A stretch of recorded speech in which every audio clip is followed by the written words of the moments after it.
Hi everyone, in front of me I've got ZTE Blade A36 and let me share with you how to change the screen timeout on this device.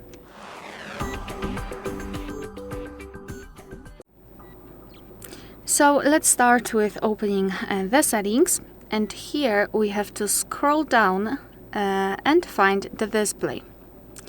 Then let's localize the option Screen Timeout. And here we've got some options from what we can choose. At the top we've got relatively short options like 15 or 30 seconds. And at the bottom, almost at the very bottom, we've got the longest time option, which is 30 minutes. And under it also never, which means that your device will never black out automatically. So all you have to do is to tap on the option like to use. I'll pick 30 minutes and it is immediately marked. Moreover, after getting back, it is notified right here, which means that from now on, after 30 minutes of inactivity, this device will black out. Alright, so that will be all. Thank you so much for watching. Please hit the subscribe button and leave the thumbs up.